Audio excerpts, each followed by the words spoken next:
Welcome back. अपनी तो पाठशाला में आप सबका फिर से स्वागत है।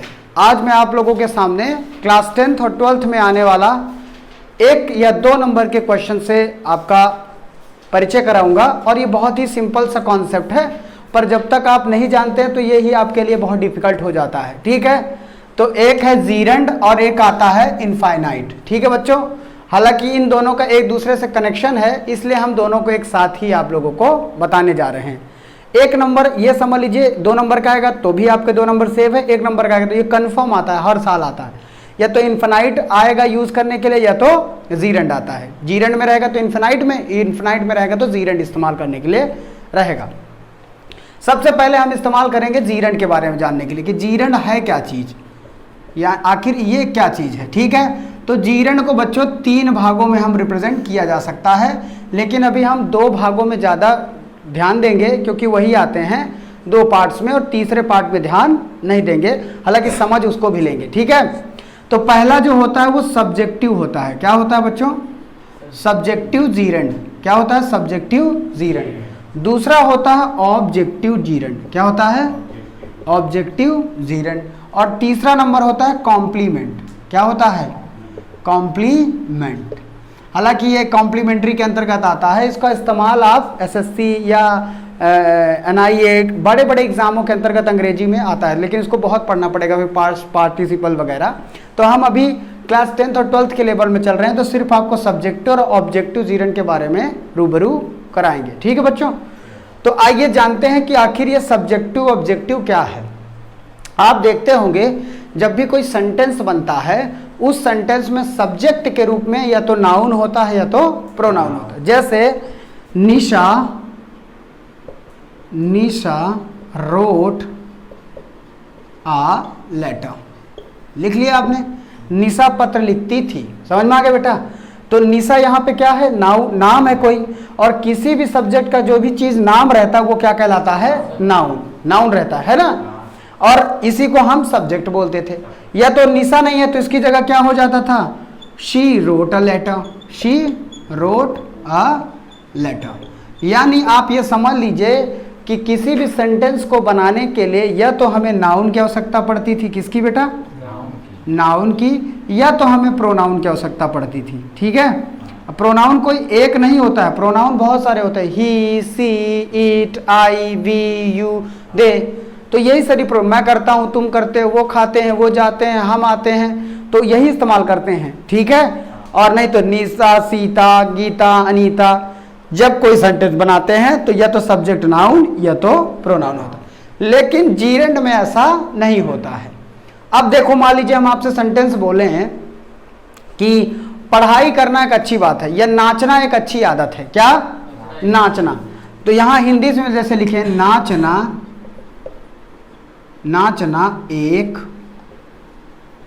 अच्छी आदत है। लिख लिया बेटा। अब यहाँ पे कोई नाचना कोई लड़की का नाम नहीं है, ना कोई ऑब्जेक्ट, ना कोई प्रोनाउन है, ना तो नाउन है। क्या है?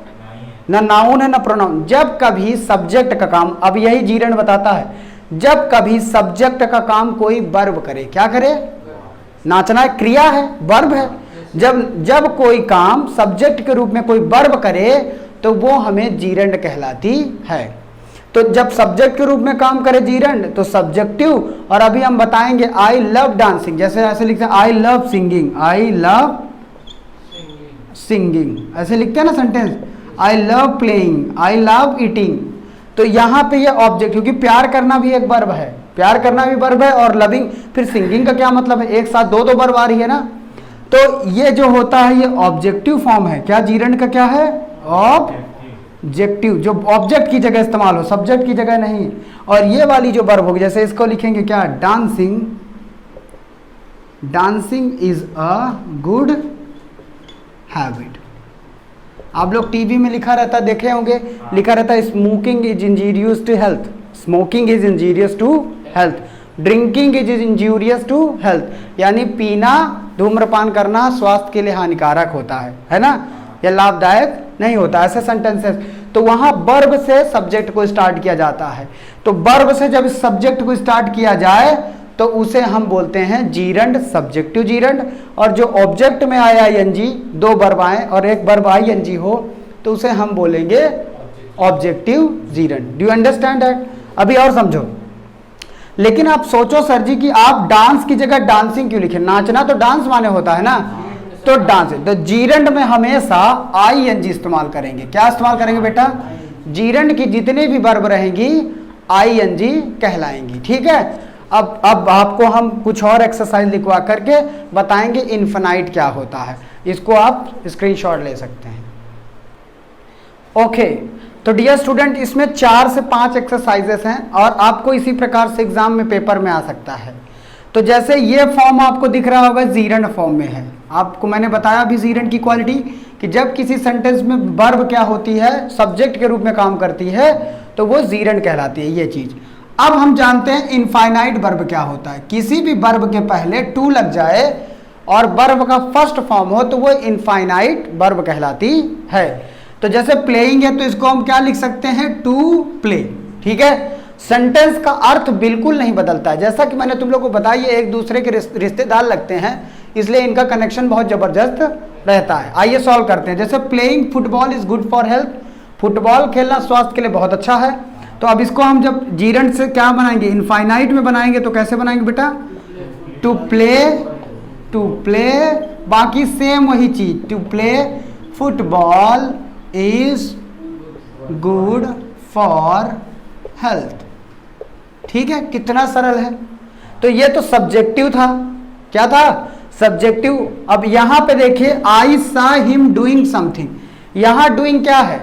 सा और डूइंग दो वर्ब आ रही है, तो ये ऑब्जेक्टिव जीरंड है। क्या है? दो प्रकार के जीरंड बताए, 3 प्रकार के, कॉम्प्लीमेंट्री, ऑब्जेक्टिव और सब्जेक्टिव। तो यहाँ ऑब्जेक्टिव है, इसको कैसे जीरंड से इन्फिनिटिव में बताएंगे? कुछ नहीं, बस वही चीज लिखेंगे बेटा, आई सा हिम। और डूइंग की जगह हमने क्या बोला है? वर्ब को क्या लिखे? टू डू कर देते हैं। क्या? टू लगा के वर्ब का फर्स्ट फॉर्म, तो वो हो जाता है क्या? इन्फिनिटिव। ठीक है, to do something. That's all. कितना सरल है, 1 नंबर आपका पका देगा। क्वेश्चन में कभी कभी ऐसे आएगा, डूइंग लगा रहेगा तो कहेगा चेंज इन इन्फिनिटिव, तो जहां दूसरी वर्ब लिखी रहेगी आईएनजी, उसको हटा के टू डू लगा देंगे। या कहीं भी लिखा रहेगा टू डू लिखा है तो इसको कहेगा जीरंड में चेंज करिए, तो जहां वर्ब के साथ टू डू लगा रहेगा, टू के साथ जो भी वर्ब लगी रहेगी उसको हटाकर आईएनजी लगा देंगे उस वर्ब में। दो जगह भी आता होगा ना? हाँ, 2 जगह रहता है। जैसे इसमें सा, इसमें प्ले, 2 वर्ब ना रहती है, हमेशा 2 वर्ब रहती है। उस वर्ब को हटा करके या तो एडजेक्टिव के साथ वर्ब आएगी या तो 2 वर्ब के साथ वर्ब आएगी, तो आप समझ जाएंगे। जैसे मैं वो फिल्म देखने प्रयागराज जाता है, तो he goes to Prayagraj to see cinema. To see cinema तो वॉचिंग मूवी भी हो सकता है। टू सी को हटा के वहां लगा देंगे वॉचिंग। समझ में आ रहा है? अगला नंबर देखिए, ये भी ऑब्जेक्टिव है। I love dancing. क्या? I love dancing. तो इसको कैसे बनाएंगे इन्फिनिटिव में? I love to dance. क्या हो जाएगा? सिंगिंग को हटा करके, अच्छा सिंग है ना, तो टू सिंग लिख देंगे, सॉरी। तो आई लव टू सिंग, बस दैट्स ऑल। डांसिंग होता तो टू डांस हो जाता। अगले वाले में देखो, writing in exchange of ideas. ठीक है, तो राइट, तो टू राइट क्या हो जाएगा बेटा? To write is an exchange of idea. Ideas, भाषा बदलने के लिए। Thank you so much. I hope कि आपको इनफाइनाइट और जीरंड समझ में आया।